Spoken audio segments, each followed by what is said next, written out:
All right. Blizzard, they, I think in one of the community updates, they mentioned what they're doing with the Corruptor and the Viking in a sense is they have their purpose, anti-air, and then they add in a supportive mode so that they're not completely useless once you've cleared the air, right? They don't want 20 Vikings or 20 Corruptors to fly around if there's no air units, right? So they gave some sort of support ability, right? Do I feel that's what we should have with the Liberator as well? And do I think the Liberator anti-air is actually a supportive thing? I think if we compare it to the Corruptor and Viking, if that's allowed to compare it with those units, I think this is significantly stronger, and I think that's not something we can disagree on. At the same time, if we talk about nerfing the Liberator secondary anti-air attack, I just think that would be too much for PvT at least. I think in many ways I think the anti-air for Liberators is in a decent spot, perhaps 10% too much. Like that's the thing I'm with. And then I asked the question, what if it did 10% less damage to air? I'm not sure how much that is, if it's splash or if we tinker with the actual numbers. Would that make a more sensible distinction between Thor and Liberator and still not keep the Liberator completely useless in anti-air considering you want to use the unit for another purpose? That's my question. No, I would still make Liberators. I think they're just better. So, okay. I don't know if Blizzard like misintroduced the Liberator to whole game or they just didn't expect this to happen. So I don't think the Liberator is an like anti-air unit. They introduced it as like, oh, this is an anti-air unit that can also siege up when needed. I think it's quite the opposite. The Liberator is only used for air when the opponent is massing Mutalisks or they have a lot of Phoenixes or against Carriers Interceptors. You're never gonna like be like, oh, he has 8 mutas, let me get 2 Liberators to deal with that. That's not gonna happen because they deal splash. What was your suggestion? So, like I don't think the Liberator was supposed to be anti-air ever, but the Thor is just bad unit. Like I think it was bad unit in HOTS. The only reason why Terrans made them in Bio was because when Muta's count would get too high, the Terrans could not deal with it. So now we have a flying unit that does exactly the same thing. Why would I ever make like Thor? Yes, I can understand he tanks Baneling damage. Yes, tanks link damage, but if you have a back and forth game where you're trading units, I would rather be left with 6 Liberators, no, like 8 Liberators than 4 Thors or 5 Thors, because I can deal with any tech transition from the Zerg. While Thors are not gonna do that. They're just a dead unit, and they take way too much supply for what they do. And it's also kind of boring. Tech to them too. It's a lot harder to tech to them than Liberators, no? They take like well, you're not going to be making like tanks on a regular basis, are you? So you're not going to really have the reactor. Yeah, you're not going to have it already set up. Where the Liberator, it's a lot easier to streamline that when you need medevacs and /Liberator / whatever. Yes. So there's just it's not just the problem of immobility. It's like literally, I think in every way Liberator is better, except for the tanking on the ground, which obviously Liberator is their unit. So if you go by against Zerg, you're gonna only have one factory with Tech Lab. So you're gonna produce 1 Thor at a time. Thor takes way too long to produce. I can just make reactor Liberators. Like, why would I make a single Thor at a time when it's already significantly worse unit? I think it's just the common thing of Blizzard having a lot of roles covered by similar things. Like when you first started talking about this, I was like, okay, yes, Liberators do kind of fit the anti-air role, but only if they mass it. So I was thinking, okay, so maybe it can be like a very situational unit, kind of like Brood War and like the Wraith, but then I'm like, okay, well, isn't that what the Vikings for? So it's like you have the Liberator that does, you know, small AoE anti-air damage, but that's the same as the Thor, but you can't like change it to something that's more like the Wraith from Brood War because that's what the Viking is basically. So it's, I don't know. And then its siege ability is kind of like the tank, but better. So it's just like you got this weird mix of units that all kind of fit similar roles, but obviously there's always going to be one that's better than the other. So you have the Liberator, therefore the Thor is useless, and then you have the Liberator, therefore it's better than the tank in most situations. And then it's like, okay, so why would you ever make a Thor when it can do both? Yeah, right, what do you do about Thor? Okay, so my suggestion was to make a Thor, leave it as it is, maybe reduce the cost, reduce the, what's it called? Um, the supply by one.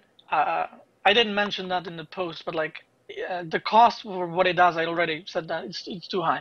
So what I suggested is make a Thor a mech support unit.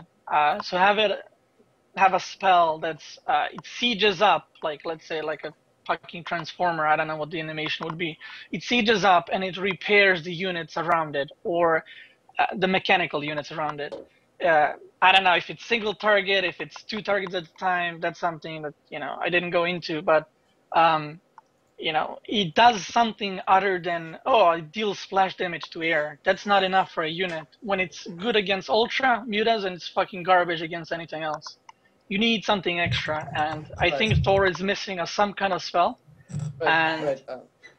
The first thing I'm gonna say to that, I don't think that's aesthetically ever gonna be pleasing for Blizzard. Like I think I could like the idea actually. Like I mean, bringing SCVs has always been a thing for repair, right? And then making a unit that repairs mechanical units, maybe. What do you think about this attack delay that there is to it? Like that's something that always bugged me with the unit. Like this is the reason I think it's boring. It just feels boring.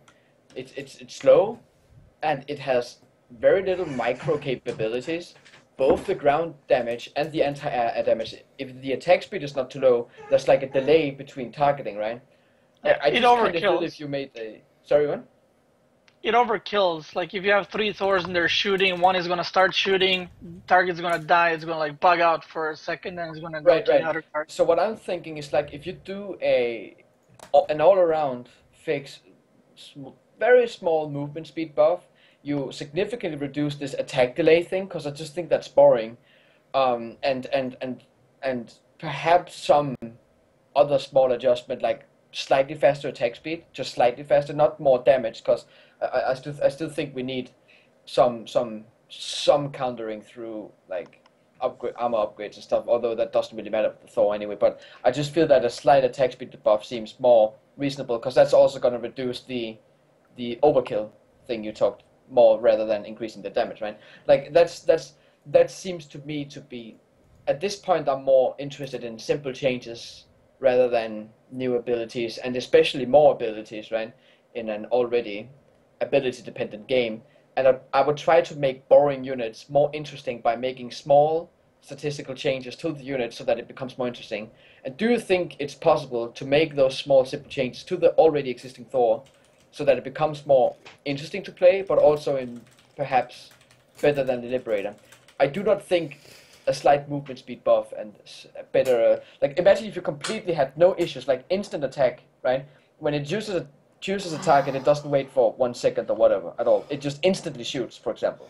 Like how would these things make the Thor stronger? Do you think, as Terran players, do you think it would still go for Liberators? Probably, right? Okay, so I just got an idea, which is like random, but so if you had, let's say, a Thor, let's say a cast where when you cast for next 5 seconds, the Thor is gonna shoot missiles from his shoulders into the air Right. that are gonna be something like Liberators, maybe not like splash, but just attack like I don't know 6 random targets, not like deal obviously a lot of damage, but while doing that they can move and they can auto attack the ground. That's not same as Liberator, because it's not an anti-air unit. It can shoot air, it can shoot mutas, but it can also move if you need to go back or shoot the ground. I like the attack, the Thor auto attacks to air or ground are just not good at all. Oh, wait, The this was for the game, Liberator? I This think it's well. Hold on, guys. Like I love Yeah, your enthusiasm, but we have to move on here. right. So the Thor is shit. Blizzard, get on it. Do something. Great ideas, great topics. What I'm most interested about is your bunker idea. Even though it's like pretty trivial because like who gives a fuck about having two more unit room and your bunker? But I'm not Terran and I don't have to deal with charge lots, harass. So take it away, Beastie. okay, so I think we're at a point in the game where you see a lot less all-ins just killing people, right? Yeah. But oftentimes you see that you have to sometimes make like 5 bunkers against certain things if you're not prepared. And so what I suggested is, because this gave me idea from the Zerg Overlord drop. So you can, as you guys know, you can upgrade the Overlord so it has a drop. So what I suggested is have a bunker upgrade that would cost 25 or 50-50. For example, if it costs 50-50, it would enable so the bunker, which would be Neo Steel upgrade, by the way. But you upgrade individual bunkers. So the upgrade would have Right. +2 spaces, and then it would have +50 or 100 HP. The drawback of that is you cannot salvage it. So once you do that, you cannot salvage it and get the money back. So this would be used, let's say, you're getting a new base, you can make a bunker, you can upgrade it. One bunker right now is not going to do shit, but a bunker that's upgraded has 6 slots in it, and it has 100 more health, suddenly more tanky, it's more positional, gives Terrans a bit more defensive advantage. And offensive. You can, yes, yeah, that's what I meant. So then, but the thing is, it would not be usable offensive as in rushes, because you're not going to have 50 gas in the early game to do a bunker rush and then upgrade it. Like, that's not going to happen. You can also make it so when the bunker is upgrading, you cannot shoot from it, which is another drawback. So you cannot just like, upgrade bunkers while you're getting attacked and then they get +100 health, which would be dumb. So the drawback of all of that, like I said, is you cannot salvage it. If you see an all-in, you scout an all-in, you upgrade the bunker, you hold, or if you are going for a tech heavy, like you're teching to Banshees, you can just make another bunker. But if you're going bio and you need the minerals, so you don't need to cut your unit production, you can just upgrade a bunker. It's gonna stay there. The Zerg or the Protoss can fake attacks. So if you make the decision to upgrade a bunker, you lose your money. So a lot more strategy and mind games go into it. And I think it's overall, I don't think it would be overpowered. I don't think it would be like, oh, Terran is invincible now because of this. But I think it would make for a lot of interesting changes. Like, let's say the Zerg is sending units and the Terran sees it and the casters are like, oh, the Zerg, maybe Terran is going to think he's all-inning. You go to the Zerg base, he's tech switching to mutas, and the Terran is upgrading a bunker because he thinks he's going to get all-in. And then he delays his starport by 50 gas because of it, while the Zerg just denies the third base for a bit, forces unnecessary upgrades on the bunker, and Zerg goes to mutas, attacks the main, so on. It sounds pretty reasonable, Mo. What are your thoughts? I know you're not a big fan of thinking about like crazy upgrade ideas and stuff, but that sounds pretty reasonable, right? Yeah, I think it's pretty cool. Okay, I will do this short, okay, because I will. Everything BSTQ said, I wouldn't go into like that you can't shoot. Just new steel frame, is that what the upgrade is currently called? Yeah, new steel frame, something. Right.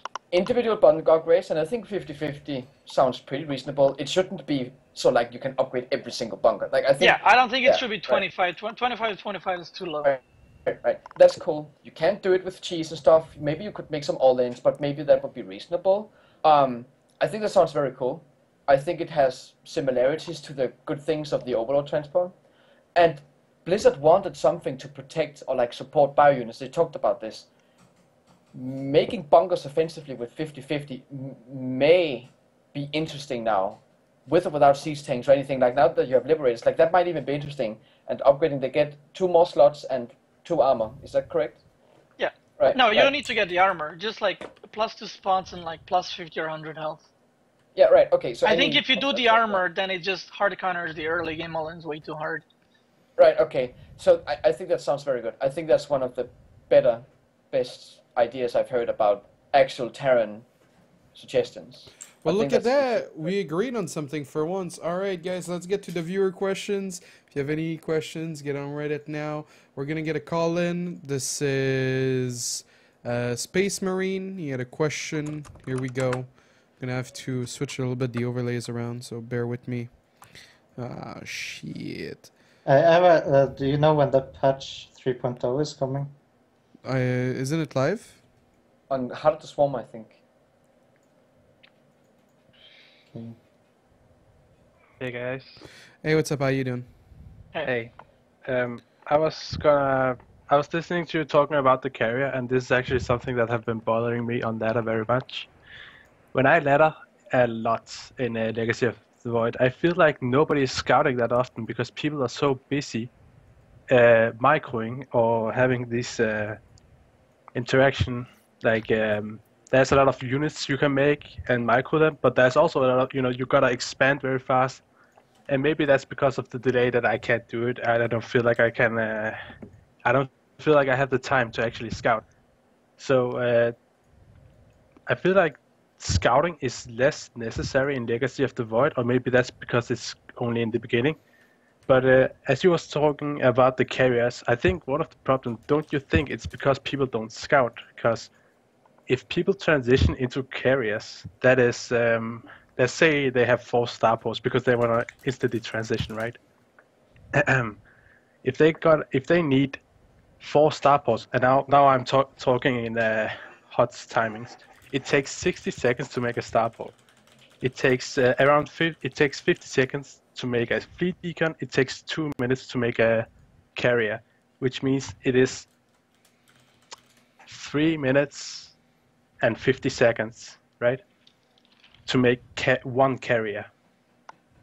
And not only that, if you need 4 starports, now let's just say it's 4, then you need 2,300 minerals and 1,800 gas.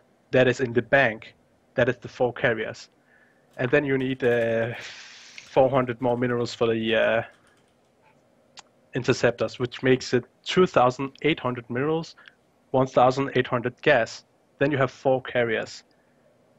Don't you feel like it's carriers are maybe strong at that point because you gave him the time? Because in Heart of the Swarm, that you have 3 minutes and 50 seconds. So in the Legacy of the Void, there will probably be like 2.5 minutes. Like, don't you feel like the time is too much? Like, if this Zerg would have scouted, the carriers would not have been a problem. Okay, so this is my opinion. So if I'm gonna slant this TVP and then TVZ. So TVP, if I see the carriers, I'm gonna attack because my units are already anti-air Marines, and I have medevacs, so I'll just attack. The problem with the Zerg, if they scout, what do you expect them to do? If they don't have a Hydra Den, they have to make a Hydra Den. By the time they make a Hydra Den, they need to upgrade the Hydra Den, like do the upgrades. Then they need to walk the Hydras across the map. By the time they walk across the map, you're gonna have 10 pylons, 3-4 carriers, and they're gonna have like 20 Hydras. The Zerg cannot react like Terran can. This is my personal opinion. Like maybe someone thinks differently. I think it's the same. I not necessarily agree too much on it for CVP, but I think there's not really anything you can respond to and just go kill him. I don't think that's what Zerg can do. But maybe they have some kind of play in the late game or whatever. But I don't think there's a go kill him option. That's for sure. I think it's kind of the same for PvP. I'm not entirely sure if there's any late game options. I mean, Tempest. I don't know. Carriers, they're pretty good still against those, right? I think it's a bit the same in PvP because you have to rush stalkers, and you could go Stargate first and stop. And like Hawk said, even in PvP, there are strategies that are basically based around 3 units. What's that? 2 stalkers and the Mothership, then you go Stargate Fleet Beacon, right? And make pylons to defend your 2 base. Like, I assume Hawk talks about like some kind of 2 base take into that, and then take a 3rd base as soon as you have 2 or 4 carriers, right? Which would be kind of fine due to the strength of the carrier, right? At best, I would think, to answer the question, I think it would be both. I think if you somehow scout the Fleet Beacon right away, you're already rushing Blink instead of, let's say, Disruptors, even though there's a pretty good reason to rush Disruptors in PvP. It's difficult to scout if you have less than if you only have 1 sentry, right? Which might be the sentry count, considering 300 gas and sentries now is expensive. So I think more so than scouting, I think the carry is just too strong. But the scouting matters, of course, to an extent. But in CvP, I don't think it really does. As far as killing carriers before he gets them goes. Yep. Did we answer your question? Yeah, but Theo, like don't you feel, have you played carrier heavy style? Like, don't you feel it is very vulnerable before the carriers are out? You have like 3 minutes to attack, and then you need to wait 2 additional minutes. Okay, a few things. There's a difference between Heart of the Swarm and Legacy of the Void time, right? And you could have opened the Stargate, Oracle, or Phoenix, and then you would already have straight access to Fleet Beacon, so you would build additional Stargates and a Fleet Beacon at the same time. Secondly, I don't think you necessarily need to do it on 3 bases. If you do it on 2 bases, I think you're perfectly safe at 4 pylons if you make those. And I think you don't need 4 Stargates. I think 2, 3 is reasonable considering the extra build time, the better build time in Legacy of the Void, right? With 2 bases, that would be about 400 income, whatever. The mathematics are boring. 2 or 3 Stargates, whatever, right? I don't think you're vulnerable. Like, the guy needs to bring a warp prison with ground. He has to build a pylon and a gateway to get fast warp in. You might have been taking to disruptors before you scouted it. You might feel you have to take your own third base pretty fast. And if you take a third base and saturate it, and then it's very likely that this guy is going to have at least 2 carriers, perhaps even 4. I can't say that you're just safe, but I say it's plausible you're safe, and I think plausible is a problem. I think the possibility of going carriers that early safely is a problem, and yeah, and I'm saying that with how I think Huck made it sound like as well. But with that being said, I think it's actually fine in many. I think it's interesting you can rush carriers. I just think they're too strong. So you don't think this scouting is any like you feel like people actually do scout? He's saying it doesn't matter. Like, even if you scout as a Zerg, you cannot do anything. Okay, if I'm not anything, but like you cannot kill a Protoss. So that's CVP at least. And yes. TVP you have Marine, so that doesn't really matter. Yeah, I said in TVP, like, if you see, you just attack, you pressure, right? Because your units shoot the air. You can attack, you can drop, but the Zerg cannot do the same thing. But then again, I go back to the point, which is, if pylon overcharge was different, and you cannot spam it, the Zerg could just make Ling Roach and kill you. The way that it is, you cannot instantly react as a Zerg to it. Right, so scouting does matter. Like, you can scout the Fleet Beacon right away. And I'm just speaking for PvP now, by the way. If I'm not already taking a third, and I'm not super committed to a disruptor tech path, or gun like Archons, I don't think Archons are going to be very good if carriers can sit behind the Nexus or Pylons and stuff, right? Then sure, I could have scouted it right away and stuff, but I don't think investing into sentries or adepts or stuff like that is going to be too helpful, really. But that's my answer. I have been watching a lot of Naniwa and Morrow's stream, and Morrow, you are pretty high on it. That's your first mistake. No, but wait, I mean, wait, who beat Frank yesterday? No, but I mean, I forgot. I've been watching a lot of streams, and I don't say that because Morrow lost, it's imbalanced. I'm just saying the way it looks when Morrow had all the carriers, and the opponent had like +2 armor attack. I mean +2 armor. The carriers actually didn't do a lot of damage. The thing is, Corruptors have 2 armor. A carrier deal 5 damage. They reduce 40% of the damage. So if they can, like, I don't say rush, but maybe if they go quick armor upgrade and attack upgrade, then carriers do actually not a lot of damage. They reduce 60% of the damage if they only have +1 armor. So carriers didn't look that strong when people just mass Corruptor in time. And I'm saying in time because if somebody doesn't scout the starport and see the carrier and they're like, oh shit, I didn't go +1 armor and +1 attack. But if they did beforehand, then the carriers actually don't look strong. I'm not saying it isn't strong, I'm just saying take a look at that. Like, upgrade and Corruptor play next time you look at carriers. I actually think that Zerg have a lot of answers to people rushing carriers. I think primarily PvP is the problem because there's just not enough DPS in Stalkers specifically. Right. Yeah. But, yeah. I mean, answers, at least, there's stuff you can do, but you're not necessarily favored. So that's kind of the thing. I would say as well, and I agree. I get your point, Space Marine, and maybe we shouldn't stay on this topic too long, but there's situations, of course, where you're right, and you can get arm upgrades and show the carriers will be less effective. If it goes Corruptors, I'm just like, well, I sit at home, make Storm, then what you gonna do, bro, right? Like, he's gonna need a lot of Corruptors to deal with carriers, and I don't think he's gonna morph them into Brute Lords anytime soon, so, like, that's, I mean... Yeah, maybe he has you're no right. crown units after that. I haven't thought about every single situation. You could be right about some. Yeah. Okay, well, I think we covered your question, right? We're good? Yep. All right, Thanks. thank you so much again for calling in. Have a good week, Space Marine. You too. Bye. All right, so we got another call in. It's gonna be the last call in, then we'll get the Reddit questions, guys. Oh, it's not a pro gamer. No, it's not a pro gamer this time. He's a pleb. Ouch, man, ouch. Okay, what's up, Dylan? How you doing? Not too bad. How about you? I'm good. What's your question? All right. So, I was actually wondering, who you guys think is going to qualify for DreamHack Winter for NA? I know we were given, how many spots was it? Like 4? 2 or 4? Two. Jesus Christ, you're so.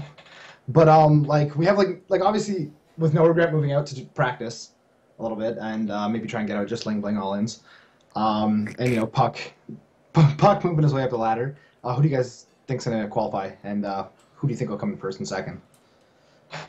I mean, it's not gonna be Huck. I mean, he lost to me yesterday. Yo, you know who really? else? You I know who lost else? to Desert. Yes. He didn't take that Oh, one so God. well, but I hadn't played in 2 weeks, please, guys. I think it like Right, okay. every qualifier, it comes down to a lot of bracket. It depends who you really play, to be honest. Wait, can Polt and Violet play? No. Holt, Violet, and Hydra cannot play. Yeah, I was gonna say that too. Yeah, if they played, okay, Hydra, Polt, but they Oh, are not yeah. playing, so... I only have one answer. I think Destro is gonna qualify. Like, I've Yeah. already beaten a lot of prominent people on the ladder, so... yeah. That's the dream. I mean, he beat Huck already. Yeah, I beat Naniwa, and then I lost 7 games in a row after that. Then I beat the Muslim, then I lost 7 games in a row after that. Then I heard- beat Chris, but I there fucking you have logged it, off because I was I heard- like, I don't want to get my shit pushed in. I heard Maro beat Nanawa, and then Nanawa lost 10 games in a row after. And then- he was so depressed. That's what he wrote in my chat. When we matched up against each other, Maro, he was writing my chat. He's like, please don't lose. He was like, I lost. And then I just kept losing because I was so depressed. I think I was watching that. I think he just like immediately signed off as soon as he lost. Yeah, Nani was pretty tilted. So, Chris, you didn't answer the question. Who's top 2? It depends on bracket. It really Yeah. depends on bracket. I feel like a lot of the NA players will be pretty equal. I mean, I assume the qualifier probably won't happen for 2 or 3 weeks from now. And then at that point, I don't know. Like, Puck's been playing a lot. No Regret is pretty good. Oh, he's terrible. I don't think so. I don't he's think beat doing him to be well. honest. His I game beat versus him Heart with was my pretty good. Protoss. So Well, I, I would say this, corporate considering he has Puck the right hotkeys, he's pretty good.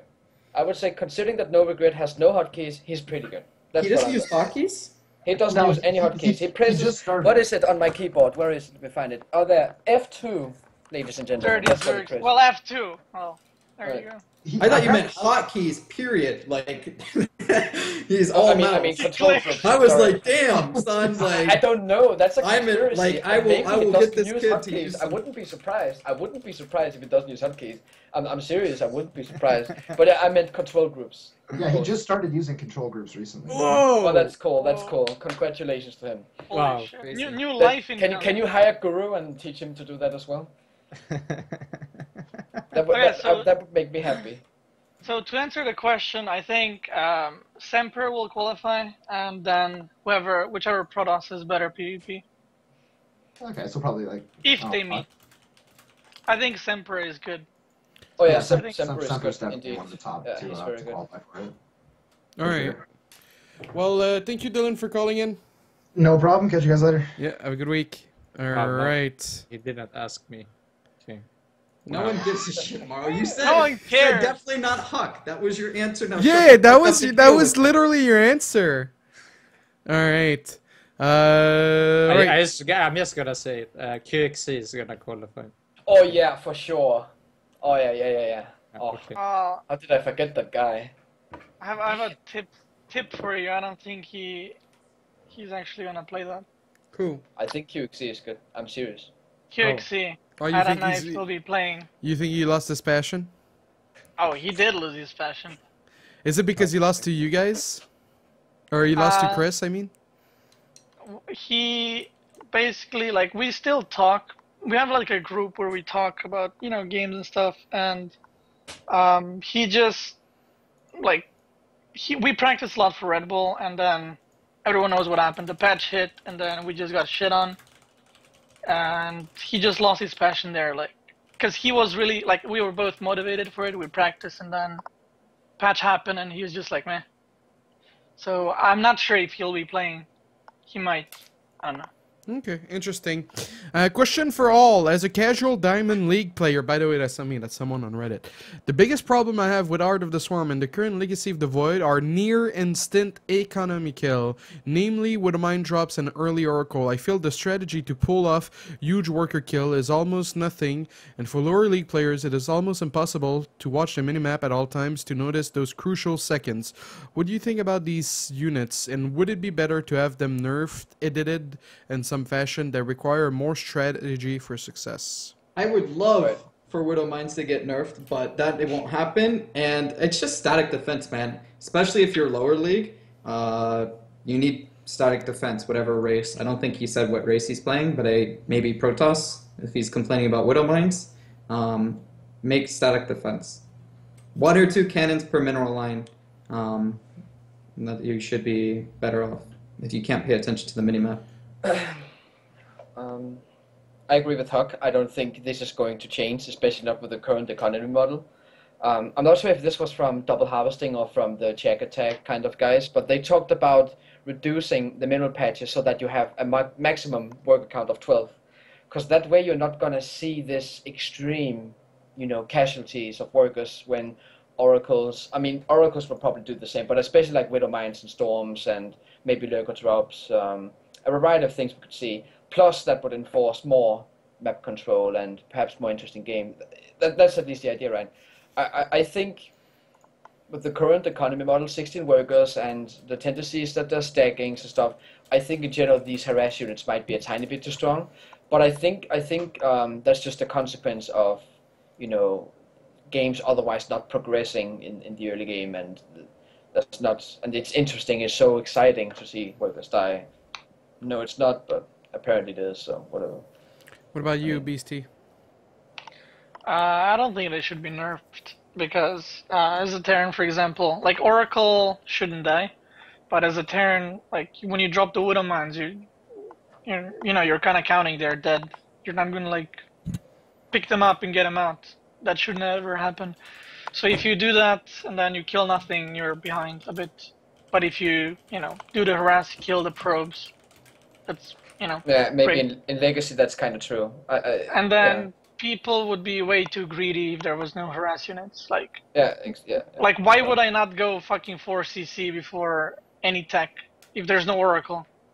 Like what is it? Like I just make 2 bunkers, put Marines in it. The army can't kill me, and that's it. So I think it would take a lot of from the strategy from the StarCraft. Okay. And as far as the lower leagues go, like Huck said, just make static defense. Like if you're a Terran player, you have hard time against Oracle, just make a turret. Like that's pretty much it. Sorry if I jump in. He actually asked, like, he thinks what the question wasn't. Whatever. What the guy was annoyed with was that he had so few seconds to react. The Oracle feels like a longevity kind of harass, right? The Widowmine shot is that kind of harass, right? So if you can change the Widowmine so that it does less instant kills and stuff like that, but maybe had less cooldown or cheaper, whatever, like all of this would affect complete balance of the game, right? I mean, I can understand that these, one-shot kind of things on workers is annoying. But I mean, maybe that's also just a part of the game, and it's impossible to have a game where there's not some kind of aspect that's frustrating. And I agree, I don't think it would change anything either. I think there's a good, it's in a good spot right now. But it would be nice if the harass was not so much a 5-second thing, and then it's either 20 or no workers killed, right? Or maybe 10 on know what. I have a kind of question for you. So if you do that, would you make an Oracle against Terran if it takes 4 shots to kill an SCV? The thing is, I would probably not change the Oracle since it's already a kind of a longevity harass unit. The only thing I disliked about the Oracle, that's probably from Heart of the Swarm, was the proxy, right?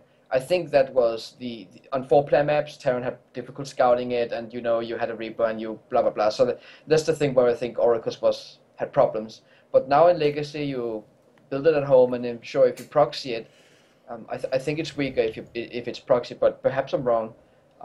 So there's like a fine line between balancing stuff in StarCraft. So I think if you make it so the Widowmine doesn't one-shot the probes, no one is gonna mind drop. Like you need not only you need to drop, yes, but like not only you need to drop the Widowmines, burrow them. If the Protoss doesn't move, let's make it a perfect situation. You burrow the Widowmines, 2 Widowmines. If the Protoss doesn't move and they don't shoot at the same place, you didn't do any damage. Right. And I don't think any player. This is for pro level and even like Diamond to Master, Grandmaster. No one is gonna like do the Widowmines and then hope 2 of them hit on the exact same spot. I think it's too much of an investment. One probe at least, right? Considering if we assume that there's a full damage to the first piece. But of course, you have a point, right? If we imagine there was a compensation and each Widowmine killed maybe 2 or 3 probes, is that what they're already doing? I'm not sure. Like I feel in a relatively 60 worker spread out with mineral line, I think 1 Widowmine can kill like between 4 and 6 probes, maybe 7, depending on mineral patch position and where the probes are and stuff. I mean, it could also be a completely different type of harass unit, but of course you have a point, and that's not what we want. We don't want that you drop the Widowmines and they do nothing. Of course, you also made a point that when you drop them, they often are dead. It's not like you have time to pick them up again and stuff like that, whereas the Oracle can escape. I think the upside, though, for Widowmine drops is that it very often forces the entire mineral line pulled, whereas when Terran is as prepared as possible, the Oracle either does nothing, or perhaps it gets an SCV or 2, and then it has longer game purposes, but of course that's fine, because Terran can progress. It's a trade-off. It's a trade-off. You lose the units as Terran, and then it's Protoss. Yeah.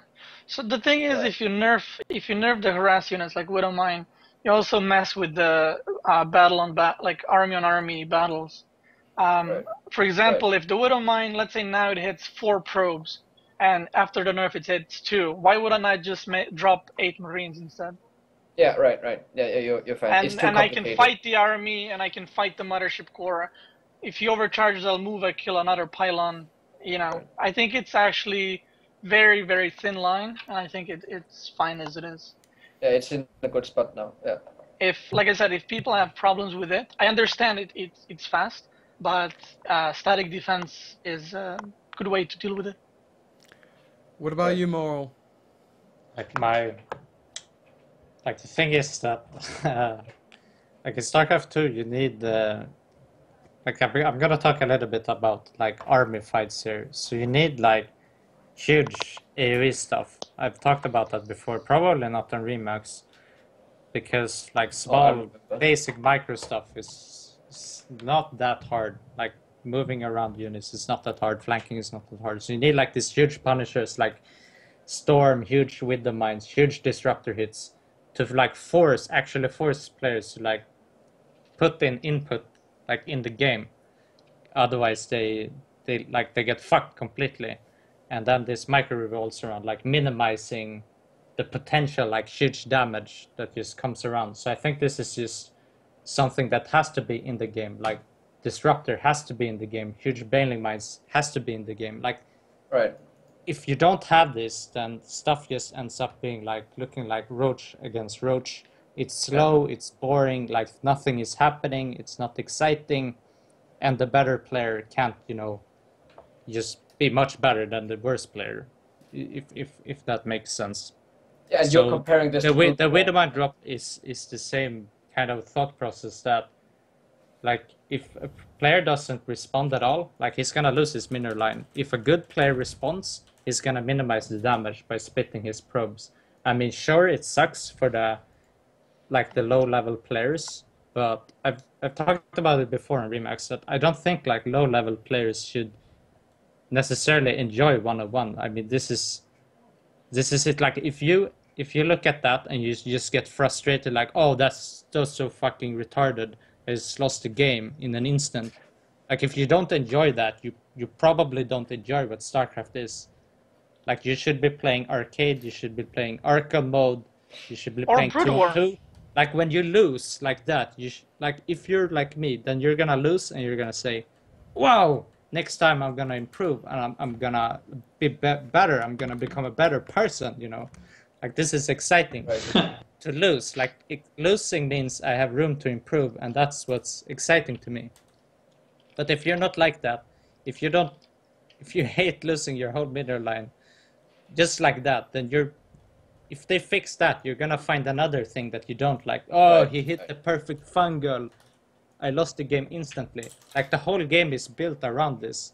Like there's so much like just instant loss in StarCraft 2. I mean, it sucks a bit, but it kind of has to be that way. Yeah, and you're comparing the game this would to change Brood too War, right? much. Yeah. In Brood War, you could avoid these huge AoE spells, or like at least harass like the same way, because there was more complexity in the basic micro. That's your point, right? Yeah. More. Yeah, right. All right. Well, the next question before this continues. Post-patch, do you feel there aren't many options for Protoss in the mid and late game? Turtling with carriers seems to be the only real way to go, from Rewarded Fool on Reddit. Does that feel the case, Chris? Think the ideal composition like game PvT would be like Cannons, High Templars, and Tempest. But do you feel like there's not a lot of options for the mid and late game? I don't know what that means. Like, he says, like, carrier is everything, the rest kind of sucks, so there's not a lot of options. Yeah, I mean, I don't know if there's other options. It just feels like the best option right now is carriers, so why would you test anything else? And I think that's a problem. That's what I said, like, in the majority of my games, it almost always feels like it's better just to get carriers than not get carriers. You know, would I rather have a few High Templars or one more carrier? I would almost always want one more carrier. And as long as that's viable, as long as that's the easiest way to win, that's what makes sense to practice. I definitely agree. It's the easiest way to win. Or like, I think carriers for sure like the easiest way to play. I'm not sure it's the best way to play though, for mid and late game. But it likely also is that precisely because of how much easier it is.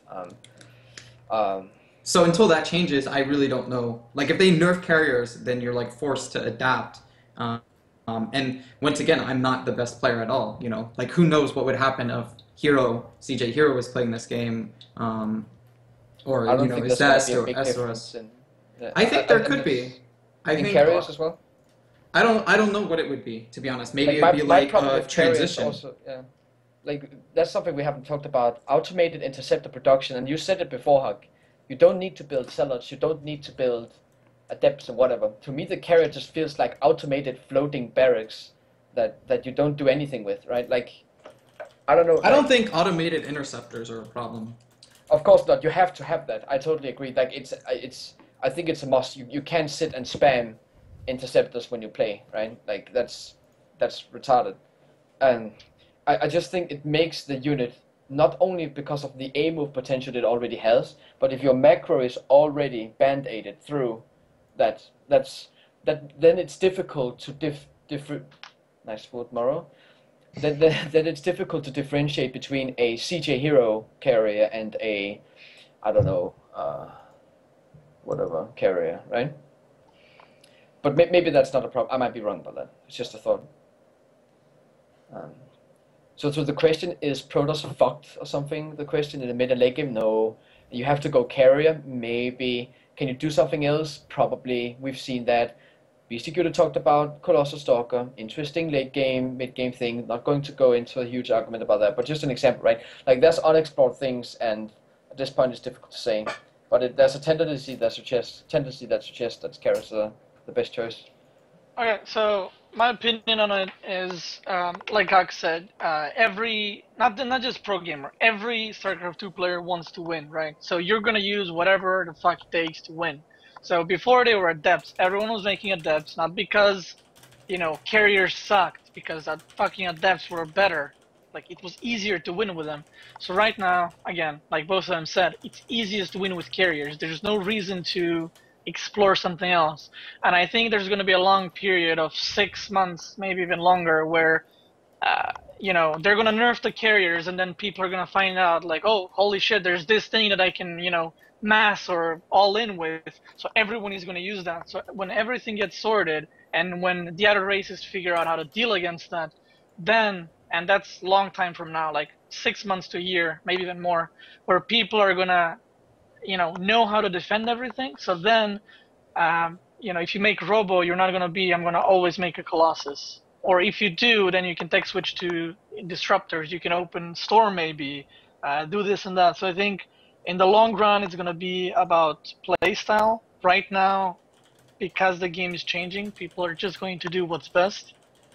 And that's why you see so much one-dimensional play. All right. Yo, someone's asking, does Jesus. Does anybody know why Dragon ditched StarCraft and moved to LoL? He was trying to get into a team just a few weeks ago. Does anyone know? Oh, so he doesn't stream StarCraft 2 anymore? He's been streaming League for a week or something. Oh, Oh sweet. no! What do you mean, sweet? That's your time. You go back to Terran. You'll get all the views.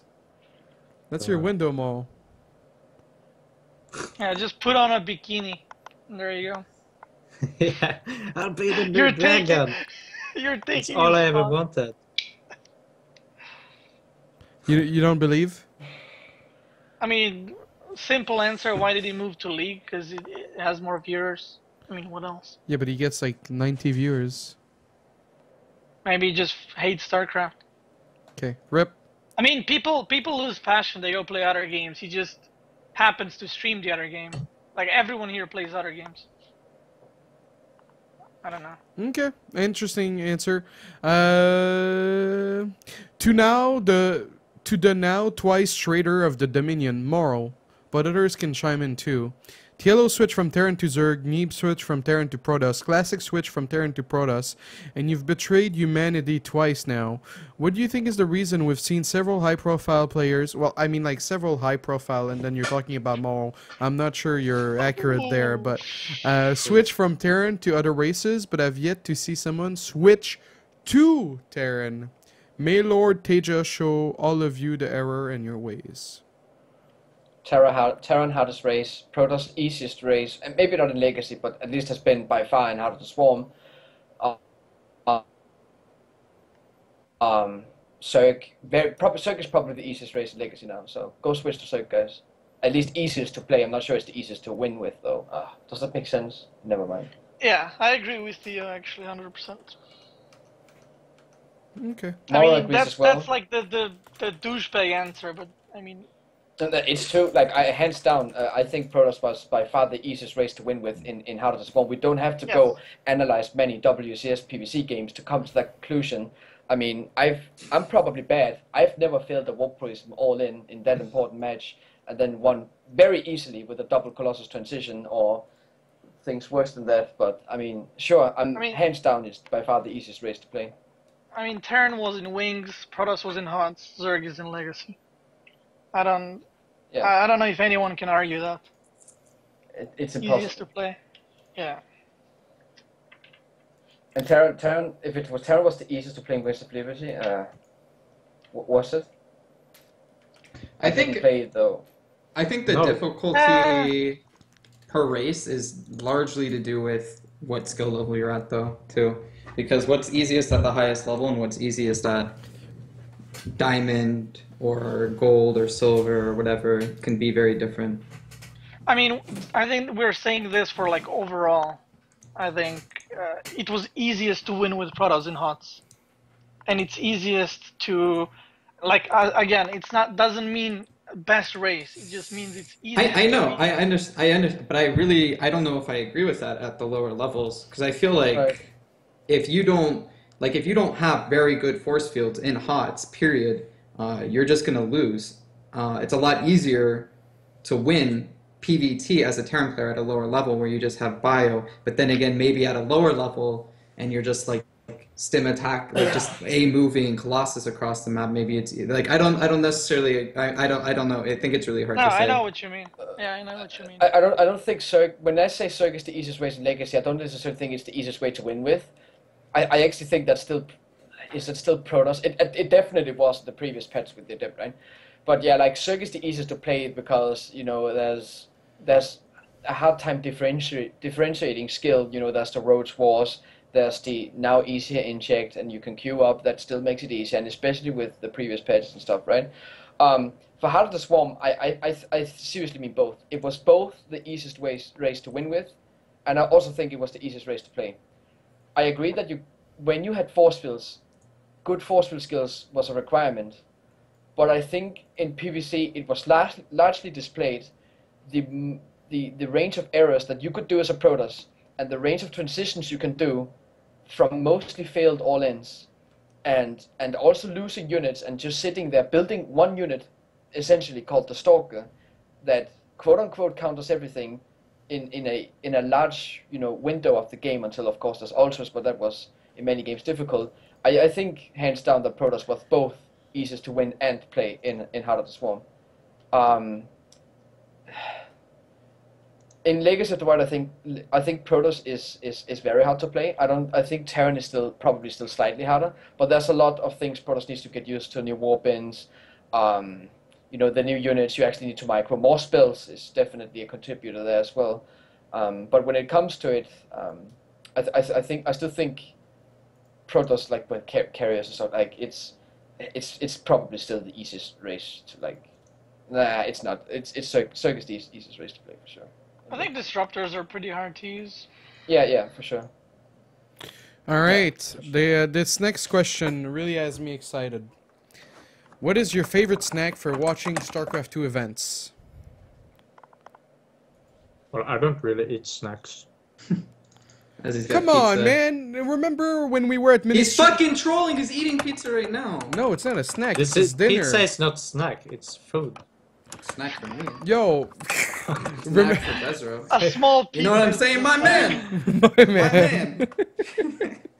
Oh, you. Oh. No, but Moro, remember when we were at the Ministry of Wind and we bought like $100 of candy and then we just went into the basement and then we watched TV shows?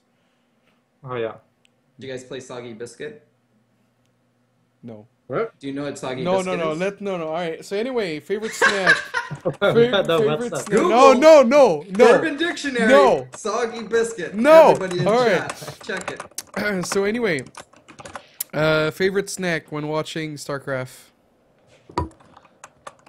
Huck. Candy. I mean, any kind of candy, to be honest. Literally, like anything that has sugar. I like fruity candies more. Okay. Mm. What about you? That is Or biscuits. interesting. I'm a big fan of like saltine biscuits. Okay. What about you, Beastie? I usually just eat like food while I watch. I don't know, maybe like I'd eat a Snickers, like one bar. Pumpkin seeds. I think that's what they're called in English. Yes. That's pretty much it. Okay. I don't like eating chips too much. Okay. What about Crisp, whatever it's called. you? Yeah. What about you, Theo? What snacks I eat for tournaments? I don't watch that many. I don't think I do. Well, no passion. I don't think I eat snacks for tournaments. Like if I do, some kind of chocolate maybe. Organic though, probably dark. So specific, man. I love Theo. You asked what kind of candy I I'm eat. just saying. Fucking Theo's not a basic bitch, Yeah, alright? like based off the You picked could off be a TV the. character. Alright, what about you, Mo? It's like he's naming candy. He's like chocolate picked from the Argentina mountains by women no taller than 5'2" with dark colored brown skin and blue eyes. That is the only candy I will eat. What about I you? don't eat candy, man. It's unhealthy. Yeah? It's fucking bad. As he fucking eats a slice of pizza. There's pineapple on it. All right. So healthy. So healthy. That logic. Tomatoes? Tomatoes. All right. So that's your answer. Yes. Okay. Yeah. For me, popcorn is so delicious. It's so delicious. But yeah, popcorn. Are you sure, Despo? Are you sure you're watching The Terminant, or you're just like chewing popcorn while you wait for people to cry? Well, I'm thirsty either way. Moving on. All right. Why doesn't StarCraft 2 have the same sort of consistency like CS:GO has or Brood War had when it comes to result? One season Zest steers through round of 4 in GSL, and the next season he doesn't even fucking qualify. Is this more about patches in the game itself or the players? And Well, CS:GO this has more has to do with. Excuse me. Go ahead, Tim. Yeah, I just misunderstood the question. Like, he's saying that CS:GO has more consistency results, like the same team dominating longer periods, I guess, right? Was that a part of the question? It's I'm not sure. He's just saying like CS:GO and Brood War seems a lot more consistent in terms of like top teams okay, like that is always what he's saying, performing. okay. Yeah. Yeah, that is what he's saying. I think there's a few things. First, I almost think that each round in CS:GO is almost the equivalent of a map in StarCraft 2. Why? Because StarCraft 2 is very dependent on like one moment that determines the win and loss situation. And at least that has been the case in Heart of the Swarm. And Legacy probably less, which is good. In Counter-Strike, I used to play high-level Counter-Strike myself, by the way. In Counter-Strike, in each round, you had the same. You had despite the economy in Counter-Strike, you had an equal opportunity to make comebacks in the game. Because if you are behind 5-0 or 10-0, it doesn't matter if you're going to win the rest of the rounds or not. If you're behind in StarCraft 2, you have a disadvantage, and you can be behind in the sense that you're behind in score in Counter-Strike, but there's still an equal opportunity to win. Because if you're just better, it doesn't matter how many times, how far behind you are. That's one thing. The other thing I think contributors to why StarCraft 2 is more inconsistent is that's a random best of 3 in GSL qualifier, and there's always this 10% risk, at least at the Korean level games, that you're just going to lose. Like 5-10%, and then there's 20% you get behind, and then maybe you lose or whatever. So like, if you get knocked out, you're not going to make it far and stuff like that, right? Whereas in Counter-Strike, you could play multiple maps, and I think the information you got in Counter-Strike could be abused more, because there's team play and blah blah blah. So that's a long story. In Brood War, of course, the mechanics. That's why you could dominate in Brood War. You could be better mechanically, and StarCraft 2 is easier, so that's less of an option. I think the Brood War dominance is. I think, okay, Brood War players were more consistent, I'll admit that. But at the same time, it's easier to look back on the game and see who the best players were at that time than it was at the time while it was happening. So we can look back and say, you know what? Stefano was a great player. Nanawa was a great player. Huck was a maybe okay player. MVP was a great player in his generation. You can do that. You can look back and see it, but right now in the moment, it's harder to define who's going to be consistent, who's going to be not. And then at the same time, I would point to another popular game such as League of Legends, where sure you have your core teams that are always going to be in the LCS that are going to do pretty well.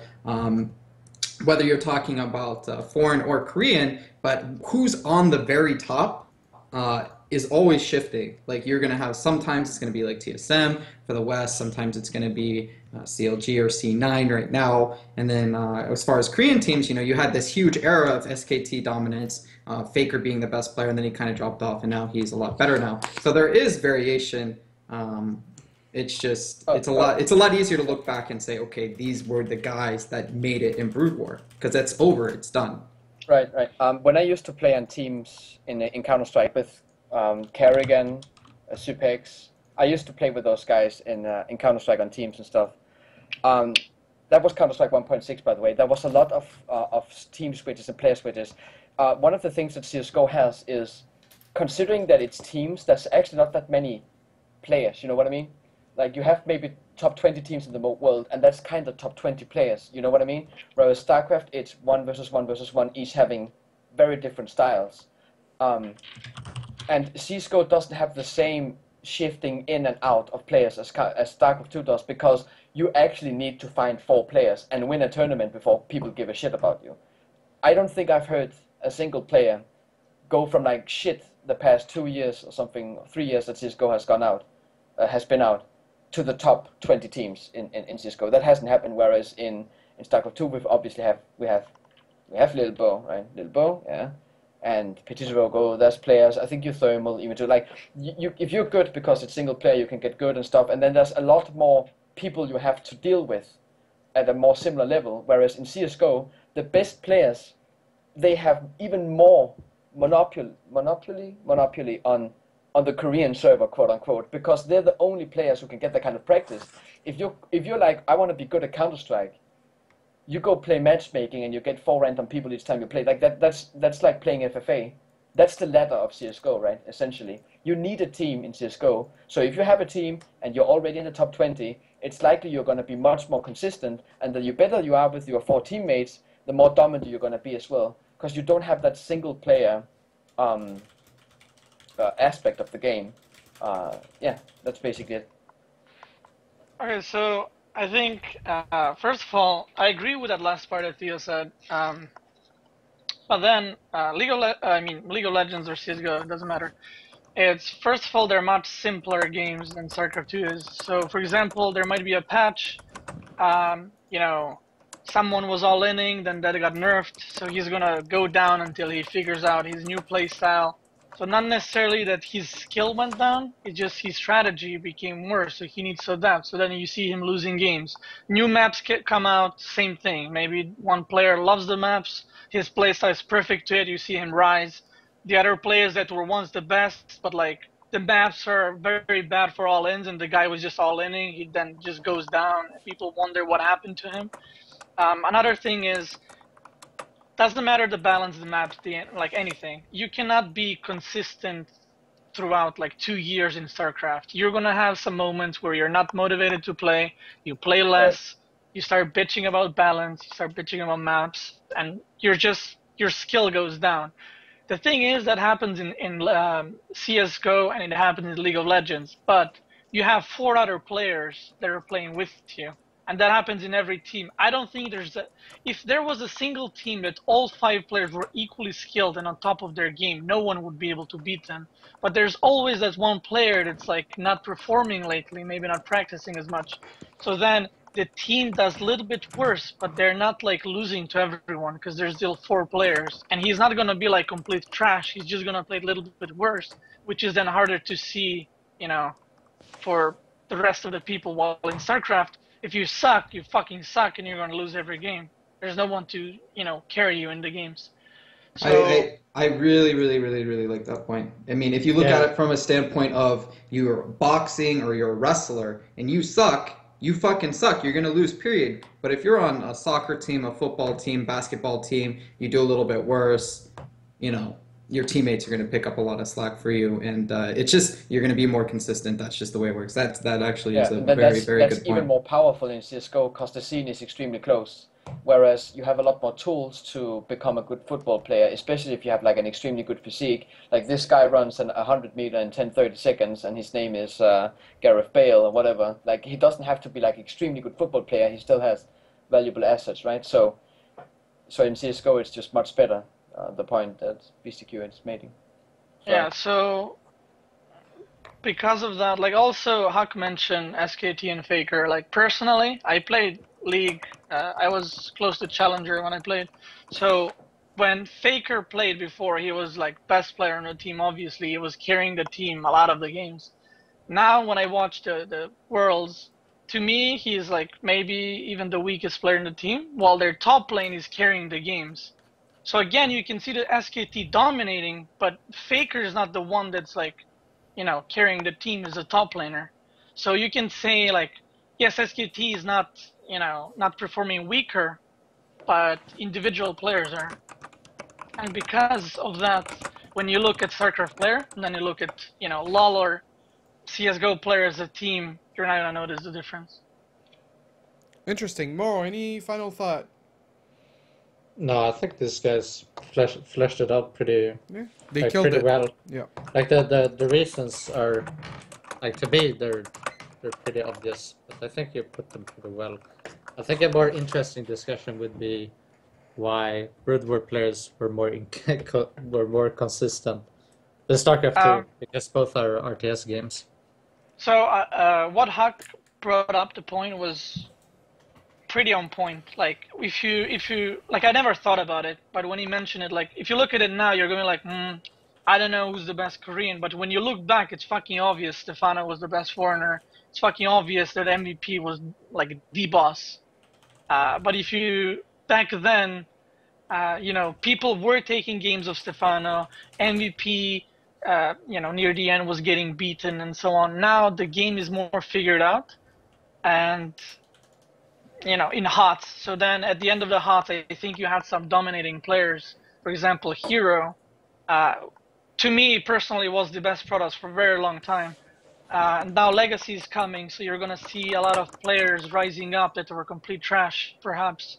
You're going to see the best players maybe go down in skill because they're just not adapted, like they don't adapt as fast as the others do. But to go back to the point, the Brood War in like last 5 years was figured out more or less. So it was players who were best mechanically were winning most of the games, but they were not invincible. Yeah. So I think if you look at consistency, it's because of that. Like you cannot expect any consistency for the next 2 years in Legacy. Champions are gonna change. I mean, if you guys remember, in beginning of Heart of the Swarm, the first tournament IEM, Yoda won. Where is Yoda now? Where was Yoda after the tournament? It was just inconsistent because it was a new game, new expansion. Well, Kalari said like for the next year that he was like the best Terran in the world and stuff, so he must have been, right? No. Okay. Moving on. All right. Question for Beastie and Moral. Do you guys think ghost play would be more common in Bioballs if Stim had higher priority than the ghost spell? I think a change in priority would make ghost easier to use and not require a different hotkey. What do you guys think? Personally, I would never mix them two up in the same hotkey, so I can't really give an opinion about that. If you ask a low-level player, he's gonna give you a better opinion about that. I would never put them in the same hotkey. I think the best solution is to make very short. I think you should just make an option where you have like all the icons of each unit, and then you can arrange it yourself. Like, yeah, I asked David whatever, about that. He said they don't want like your game to be set a certain way to be the most efficient. They want everyone to have like to be on the same footing without fucking with the settings too much. That sounds stupid, because if there is, what does it mean that they can set their game to be the most efficient? Like, I'm sure that one guy likes this and the other guy likes this, and if there is a quote-unquote the best way, then set the game to that. If you don't, like, that's the best way to test it, right? Like, otherwise people would just complain about these things, like, for example, right now, I hate that Mothership is preferred over Templars. For example, that's the thing I hate, because I like that I can use that hotkey F2 to use Storm, for example, and I don't really like to use my Mothership core for that hotkey. For example, that's a small, like, it doesn't really matter, but that's just an example. And I'm sure there's a lot of other cases. I don't see why that shouldn't be the case. That's one of the most interesting things you can do for the game for viewers. Customizable UI, customizable hotkeys all over the place. That's what any player can do and think is interesting. You can go in and have fun with it, like Thiolo talked about. Instead of thinking about being a pro gamer, go make your own game, how you want to play, and embrace that, instead of thinking, oh, I lost all my workers and all of that stuff, right? Mm-hmm. One of the things that Blizzard can do to make this game interesting, other than microtransactions, of course, although those things are pretty cool to add as well, is customization. Like that, I'm totally in for that. Customization of the game is absolutely one of the best things, and you have that in League of Legends, left or right side minimap, whatever, right? Big or small, like, why not? I mean, all right. Serious. Alright, so You're never like, okay, so you should never put ghosts, like Moro said, with your main army, because if your ghosts are on like at the back of your army, well, suddenly you get fucking swarmed and you die.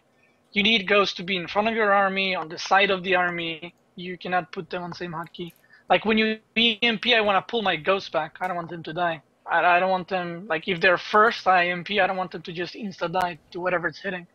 So no, I don't think putting the priority. I do agree with Theo. It should be customizable, but also it's never gonna happen.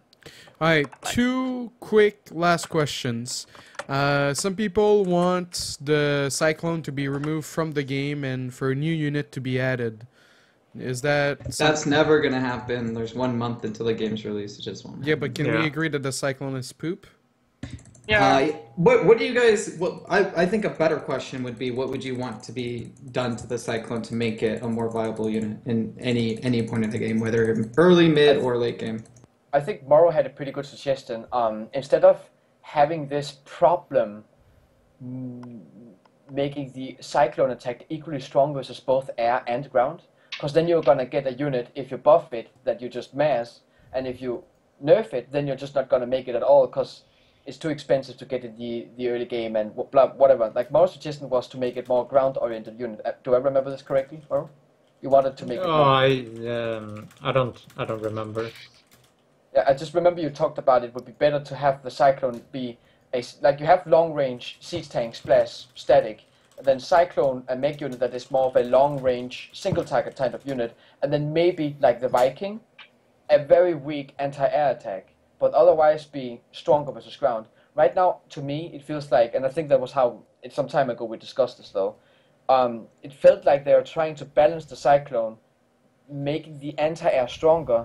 But it's difficult to do that too much, because that same thing they're balancing affects ground units as well. So like, to me, it would seem like the best way to keep the Cyclone in and still, you know, it would fit aesthetically, since it's like some missile unit DPS thing, right? Like a move and shoot. I think the long range thing was interesting. But of course, other people would argue that it would be more interesting to have it counter carriers and stuff like that, so you would make it extremely weak versus ground, but then counter carriers, do they then overlap with Vikings? I do not know. Personally, I think I would probably see them go ground, something like that, if we should change. Alright, so I have an idea. They're not going to remove Cyclones like Hawk said, so this is what they should do. They should give it legs, they should give it arms, they should give it like little missiles in the back, they should change the name to Goliath, make it good against air, but decent against ground, and there you go. Right. You have a unit that's fixed and actually good. And you can. Right. There's also a game, Brood War, and you just copy the stats from there, adjust them, and there's the new Cyclone. Very interesting. Otherwise, the units, the Cyclone unit, you just. I wrote this in my blog. It's just fucking stupid. It's terrible balance-wise. It's stupid design-wise. It makes no fucking sense. It's like too expensive, too shitty looking. Like, I hate everything about it. So just give us Goliath. Like, can we stop begging for it for 3 years? Just put Goliath in the game. Like, you already put Reaver in the game, and it's called Disruptor. And, the lurker, yeah. The lurker, like, just put Goliath. Moral. That's it. I kind of agree with BCQT. Like, Cyclone, I was excited about this unit. I thought it was pretty cool. I thought it would be like a unit that it could act like as a Hellion, but you would do it against Protoss. So you would get a few Cyclones, like grab map control, or we get like a Cyclone to zone out like a War Prism, like a utility unit, right? But at the end of the day, like we saw when it was a viable unit, all it did was this mass Cyclone, and that was fucking retarded. And then it was nerfed, and then we never saw the Cyclone again. Like I think the Cyclone, it could work the way I'm talking about it, but for that to happen, like we need to see the Cyclone back in the game. So it needs to be strong, it needs to be relevant. If I could change the Cyclone right now, I would just buff it. And that's not because I think it's too weak, it's just because I want to see more of this unit, like they did with the Disruptor. Yeah. So I would just make it a better unit, so people will start using it again. and then we can like start seeing like, okay, this use of the Cyclone, this is pretty cool, I like that. Or if they're using it in a stupid way, like massing Cyclones and kiting everything in the game, then they say, okay, that's retarded. So now we need to like find a middle ground where it has like some use in the game. So that's what I would do to the Cyclone. But then to talk about if it's good design or bad design of the actual unit, it's not my favorite unit to say the least. But I do think there is some kind of stats for the unit where it would have a place in the game. I mean, like, as a viewer, like, you see 5 Cyclones moving, and it's like, and the Cyclones do lock on, and they're chasing, and the other guy is running. It's like, it's fucking boring as hell. No one cares about it. There's no counterplay. It locks on, and you have to move away, or otherwise you're dead. Like, no, but that's how just... Hellions work against Zerglings. Well, but you had to stop up in time and target fire, and you had to take, you know, line of fire into account. This is basically just, you find a unit, this is like, and then you click, yeah. You get in range, and that's it, you did all the work. And you don't even need to click, it auto locks. I think it's just, like, it's a terrible unit. I agree. Yeah. Like, never mind the balance. I'm not gonna sit here and try to defend the Cyclone. Like I said, it's not my favorite unit. I'm just saying, there probably is some way to make it, you know, somewhat relevant. I don't think it's interesting when it's masked. I want to see it like as a utility unit. Yeah, that's all I think about it. I agree with you, but the thing is, if you buff it, it's gonna become the old Cyclone where everyone's gonna mass it. If you not necessarily, it's like it is, it's gonna be fucking garbage. It would need to be changed. Like what they did with the disruptor, like Maro said, the best way to see a unit and test it is to make it playable. So instead of buffing the HP or damage, what about just lowering the cost a little bit until we see them being built? And if you're not buffing them, then per supply, they might not be very good units into an army. But if they're cheap in the early game, and it's like you can go for that and still reasonably something else, you can get a 100, now it's 150, right? If I remember correctly. Yeah, it is. Yeah, let's say we can get 100 Cyclone. That seems like a unit that has early game potential. Maybe less than that, 175, 7500, whatever, right? Okay, but I have a question. So if it costs, let's say it costs 100, let's go like all the way. So then for 100, the statistics are not too bad. So what stops me from making them in the early game and then just massing them? Well, the thing is, I'm gonna have way more. For every like 2, I'm gonna have 3 now. Now, I don't exactly remember how it works since the recent patch where they did this kind of damage over time thing, which nobody understands, instead of just how much damage they actually do per second, but whatever.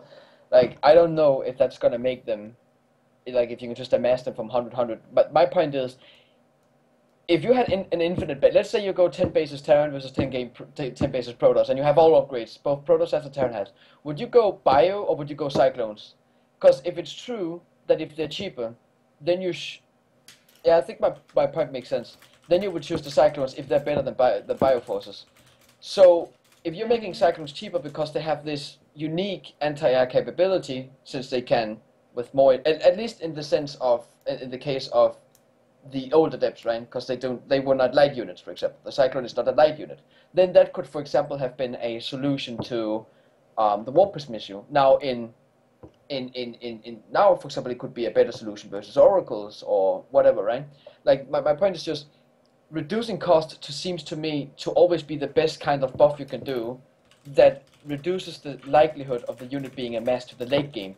Because buffing it otherwise means that it gets better per supply efficiency rather than per cost efficiency, right? So, like, you could nerf it a little bit, the damage, and then nerf the cost a lot if you're really worried about massing it. But I honestly think that if you do a cost reduction similar to that, then you're gonna see them, depending on how much you reduce the cost, them being played in the early game, and then you transition to something else in the meantime. That's kind of how I picture. Like they kind of did with the Disruptor, right? Not for the same purpose though, but they wanted to see the Disruptor in play for testing, so they reduced the cost rather than buffing it. 500 damage per shot, right? So that's my point. The thing is, like, the Cyclones scale extremely well with the number you have. I don't know. I can't really think. There's probably units, but I can't think like Blink Stalkers, exactly the same way. So the more Cyclones you have, the more powerful they become. So the fact that you can build them earlier, you just buff them, not a little bit. You buff them a lot. Okay, that's a good point.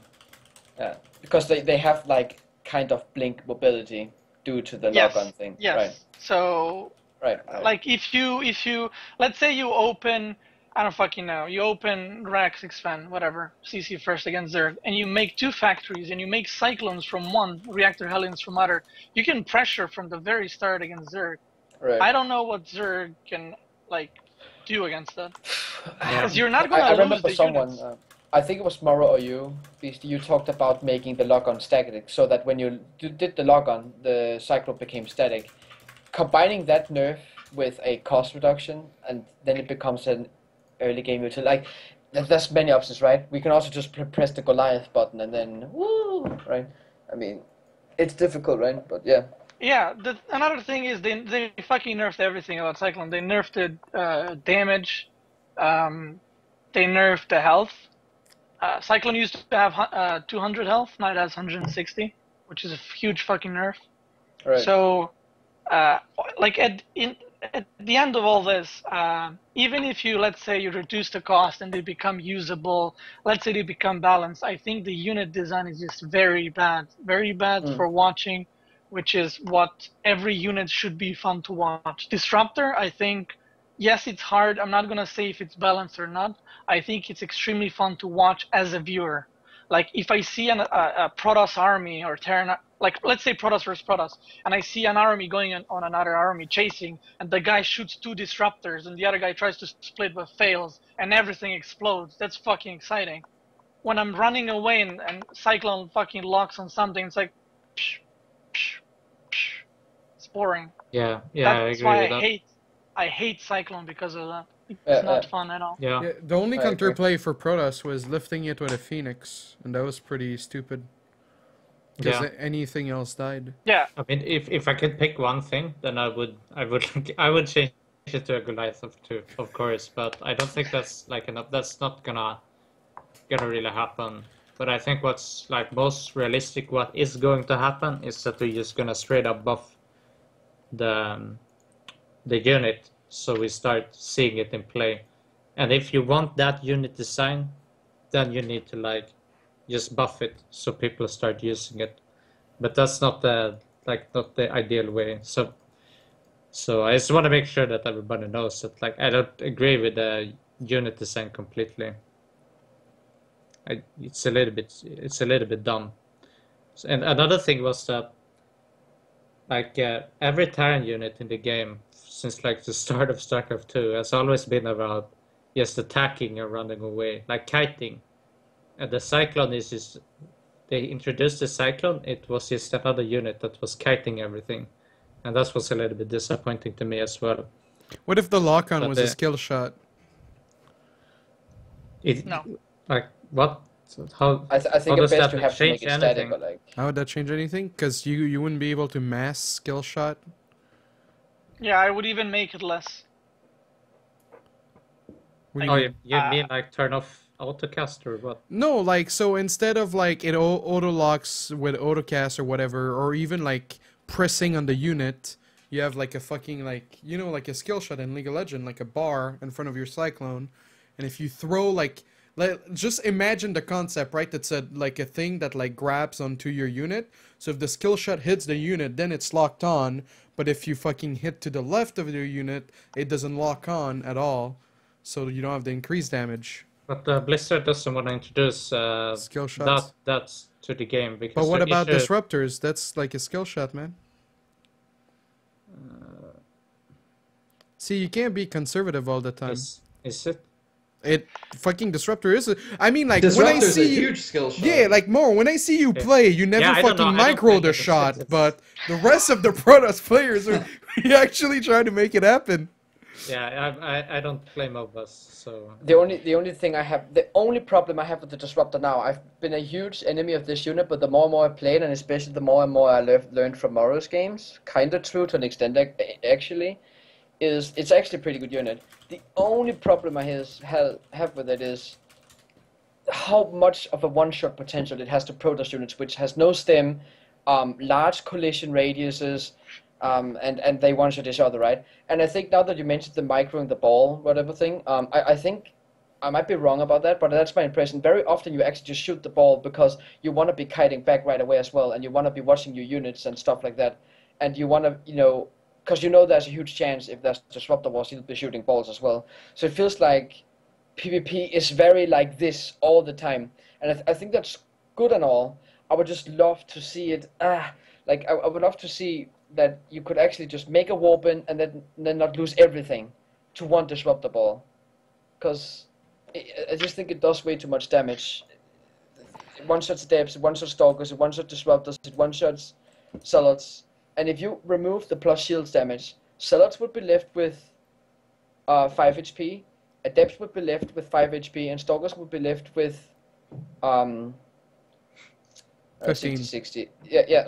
So they would actually die. So the entire point, they would be with 10 HP. So the entire point is, if you have fights in PvP and you go to the health bar, right? You won't regenerate that health, so you would have a lot of potential to one-shot units still, even if you remove the plus shields damage. So I don't see how it's a problem that the disruptor doesn't one-shot in PvP. And in the other matchups, of course, you have splits, you have medevacs, you can do pick-up micro, you can split micro, and it's not like when you lose 10 marines, it's as bad as losing basically 10 stalkers, right? Or 10 adepts even. Way more expensive, so that's at least my opinion. Of course, blink stalkers can blink, but when it's disruptor versus disruptor and disruptors one-shotting each other, it's just... I don't know if Hug agrees with this. Okay, so I think disruptors are like... I'm not saying it's fun to play with, I'm just saying I think it's a good design, and the numbers should be tweaked. I agree, they should be nerfed against shields damage. I think they're a fun unit to watch. But to go back to the Cyclone, what do you guys think about... I don't know how many of you played League of Legends. Victor? I'll try to explain.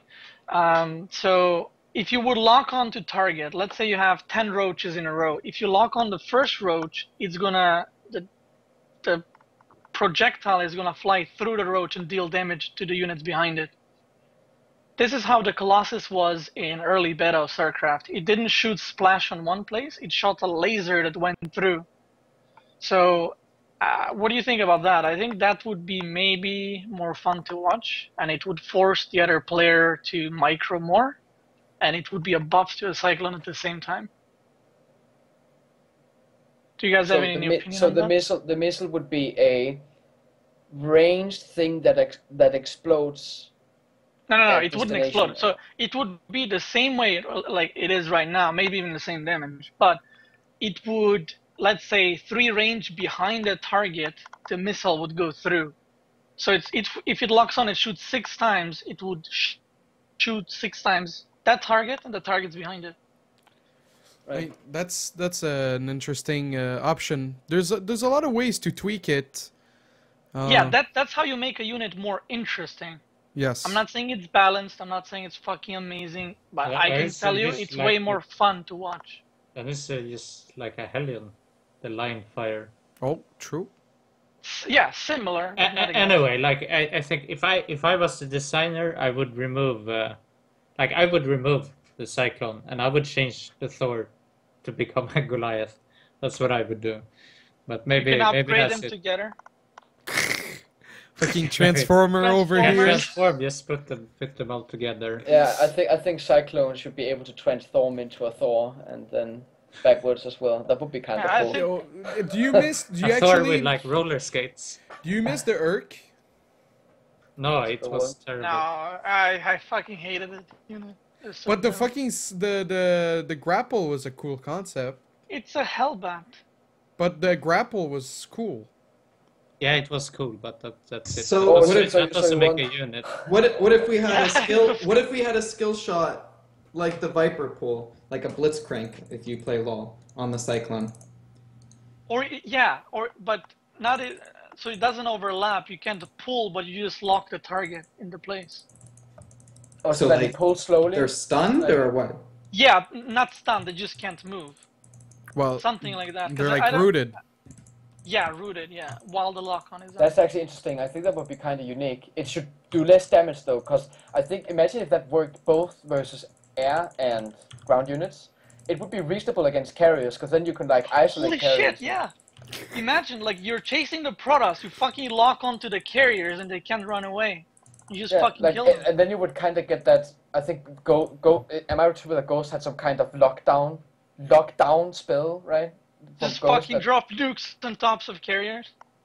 I just like lockdown missile, right? In Brood War, Ghost had It was some missile that called a white shield. lockdown. Well, anyway, I think that sounds kind of interesting, because then Cyclones for sure become a utility unit, right? And expensive. I don't think it sounds like too overpowered. Well, if you have 12 Cyclones and it only holds in place like fungal, right? It doesn't prevent attack, right? And spells. Yes. So maybe even if Yeah, you right. pull the Cyclone back, you're pulling the unit back. I think that would be fun. I don't know how viable or balanced it would be, but I think it sounds kind of cool that the Cyclone, it uses a spell, then both the Cyclone and the targeted unit will go static Get until the affected, spell yes. is released. yes. Or static, or if you move, the Cyclone doesn't do damage. And, So there's like, you know. and then, So if lockdown you makes lock sense, right? onto Colossus, it Yeah. fucking locks it down. Then the Protoss needs to either kill the Cyclone or fucking do something. I don't know. I think the range should maybe not how much range, maybe range 8 or like 9. Like, I mean, I don't know. Like it should be like so that. Can we move on or what? Well, the Actually, Cyclone. you guys, I Yeah, don't guys, care about guys. your like make believe ability here. How much range it's gonna have? Just think about it. Just think about it. And Nice. maybe like maybe if you get 3 Cyclones, you can like fucking pull out the pylon from the ground. Oh. All right. So Oh. anyway, Pull out a anyway. Nexus and take it with you. This is Just drive throw away. it down, guys, throw it down the imagine, cliff. imagine the Cyclone, like you remove the attack missile, and then you add like a whole, like a box, right? So you can like load it up with Marines, and then you have like a truck. So it's like a moving bunker. So this is how my Cyclone would be, but I'm not sure how much range it would have. Maybe like 5 range, get like plus 25 or something. Oh, shut the fuck up. And if you go like uphill, then it loses 5% movement speed. Okay, something else. All right, shut And up, you shut load up. it in But then- medicals, though. Listen, I'm then not sure. my Neo Steel upgrade would be really good. Oh god! All right, guys, Holy guys, shit, guys, that'd be settle OP. down. All right. So the beauty of this whole talk is that Legacy of the Void is going to be worked on after they release it. So hopefully they can add new spells or new ideas after the game's release. Because as of right now, the Cyclone's a big pile of poop. And the last question of the day: are you sure that Protoss still need photon overcharge? Yes. Yes. In the current state of how the game is, they do for sure. In Why? previous patch, they don't need it with the old adapts. Now they do need it. I'm not too sure though. Like, if the old adept was definitely too strong, but if I would rather have the new adept and overcharge than the old adept and not. That's what I would say for first. I think if you played defensive adepts before patch as well, like it wasn't like the only thing that was with the old adept was that it could trade before Terran got stim, combat shields, medivacs and stuff. But when once they got those things and there was a large cooldown and attack and stuff, then adepts became weaker. So, well, now the question is for now. Definitely yes, they need photon overcharge the way it currently is. Okay. All right. Well, guys, that concludes SC2Remax episode 55, October 6th. At this point, we were almost going to make it to October 7. Actually, we did in Europe. That's never seen before. So yeah, let's do the nah, my man.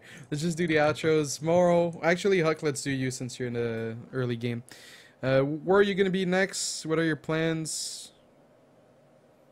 I don't know. I'll be streaming in a minute, quick minute, as soon as I finish this game that I'm in, and then I don't know. That's about it. I'll be going to some like esports formal thing in Toronto. Or it's like video game related, more like it, I guess.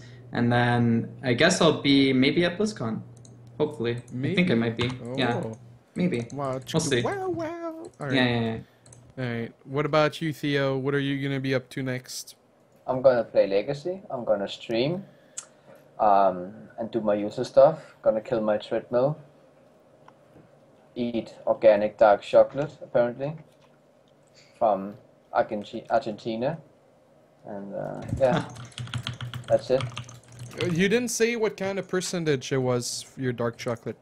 What, 70? what kind of person? Yeah, like percentage. Oh, I thought you said person. No. 70%. 70%. All right. Yeah. What about you, BC Cutie? Sorry. What are you gonna be up to next? Are you gonna get back to streaming at all? Do you have any like Archon tournament plans? Because I know you were pretty good with those. No, well, I don't think there's any Archon tournaments coming up, but if there is, I'll probably play in it. So in 2 days, I have show match with Base Rate TV that they organize against Puck. I think it's best of 5. I think it's on 9th, so in 3 days. Nice. I'll be going to Belgrade in 5 days. There's like a huge Counter-Strike tournament that I'll be attending, doing some interviews, and then long time from now, I'll be going to DreamHack and then ISF. In Nice. between then, I'll just keep practicing Squarecraft. Cool. What about you, Mo? Sorry. So yes. Oh, we're doing shoutouts. Okay. Yes. Okay, great show, guys. Sorry for being so distracted right now. I'll be streaming like usual at the Twitch TV/Morrow. So check me out instead of Huck. So apparently, maybe I'm better these days with Protoss. Who knows? Didn't we play a best of 3? I'm pretty sure we played a best of 3. No, that was like Wait, I didn't hear that. It's a fake special duck. Hey, Mauro, my headset didn't work. Did you just ask Desperate to host a show match with both of you guys streaming? Oh, I'm up for that. That'd be We can great. play right now. Oh. Well, as soon as I finish this game. But yeah. Mara, you should play against my Zerg. Oh, really? You wanna play Huck? All right, Moro, are Yeah, I you guess done with so. your? Moro, are you done? No, I wanna play Huck. In the No, show no. match. I mean, like with your shout out. He wants you to ask him what he's gonna do for some fucking reason. God damn it, guys! Why do you always have to make it so awkward? You could be so smooth, but you're like the It's like, fucking fine, worst. Desro, what are you gonna do next? All right. Well, that's it for me. Great show, guys. You fucking asshole. Alright, guys, if you live in Quebec, there's a documentary I'm part of that's going to be on TV this Sunday at 10 p.m. It's called, it's in French. It's a Gamers Au-delà du jeu. It's a pretty cheesy name. But yeah, if you're in Quebec, I don't know if there's going to be an English version soon online, but I'll let you guys know as soon as I can. And yeah, thank you for watching the show. It's all be posted tomorrow on YouTube /Reddit / maybe one day I'll stop getting mass downvoted on Reddit. But that day's probably never gonna happen. Thank you again, guys, for coming on the show. Thank you too. Thanks for inviting. Yeah, have a good week, everyone.